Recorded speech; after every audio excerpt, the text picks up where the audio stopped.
On va continuer à poser des multiplications en colonne avec retenue. Mais cette fois-ci, on va prendre un exemple avec un nombre à 3 chiffres. Donc on va faire 157 multiplié par 6. Je te rappelle, quand tu poses une opération, il ne faut pas oublier le signe multiplié et le signe égal, ainsi que la barre.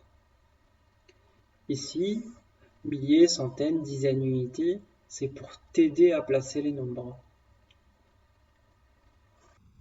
Alors, comment faire pour poser 157 multiplié par 6? Eh bien d'abord, tu places les nombres dans la matrice. Dans 157, il y a une centaine, 5 dizaines, 7 unités.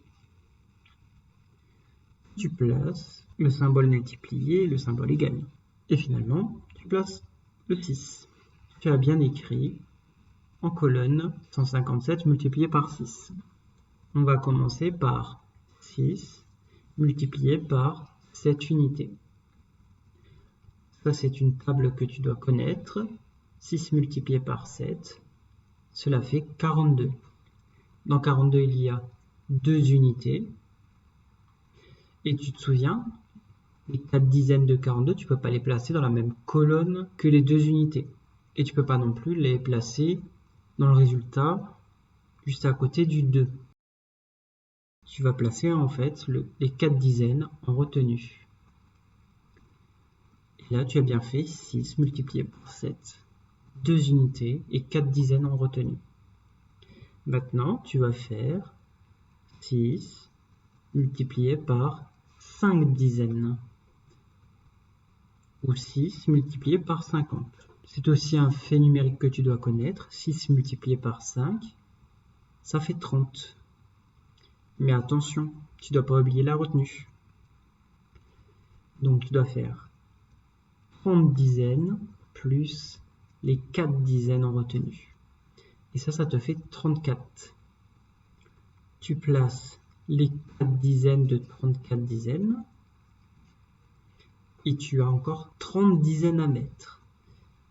Bien, 30 dizaines, c'est 300 unités. Et 300 unités, c'est 3 centaines. Et bien, dans 34 dizaines, il y a 3 centaines à mettre en retenue dans les centaines. Il te reste à faire 6 multiplié par une centaine. 6 multiplié par 1, ça c'est une table que tu connais, ça fait 6. Ici, ça fait 6 centaines, plus, et n'oublie pas les 3 centaines en retenue, donc ça fait 9 centaines.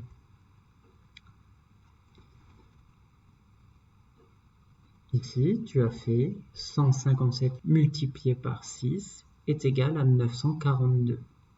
Je te rappelle les points importants. Quand tu fais 6 multiplié par 7 unités, ça fait 42.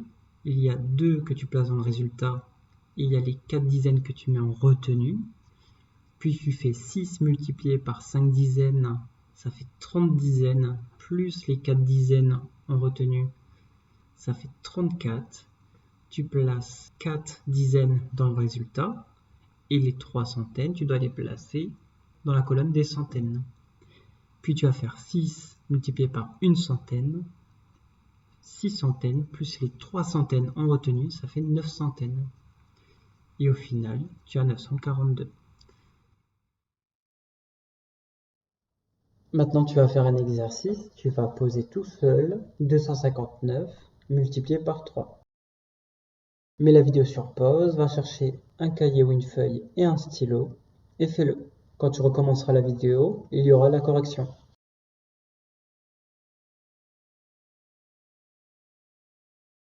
On va procéder à la correction.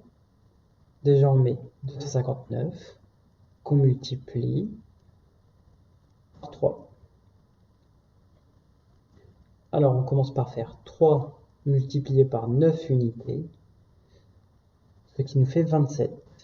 Je mets 7 unités dans le résultat et je retiens 2 dizaines que je mets bien dans les retenues. Puis je vais faire 3 multiplié par 5 dizaines, cela nous fait 15 dizaines, plus les 2 unités, ça fait 17 dizaines. Je mets 7 dizaines dans le résultat et une centaine en retenue. Je te rappelle que cette retenue dans les centaines vient des 17 dizaines.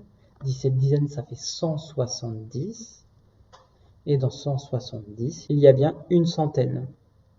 Maintenant, je vais faire 3 multiplié par 2 centaines. Cela nous fait 6 centaines, plus la retenue, ça nous fait 7 centaines. Donc 259 multiplié par 3, c'est égal à 777. Tu peux maintenant t'exercer avec les deux opérations de la vidéo. Tu fais les deux opérations sur une feuille, puis tu peux reprendre la vidéo pour voir les corrections. À toi de jouer.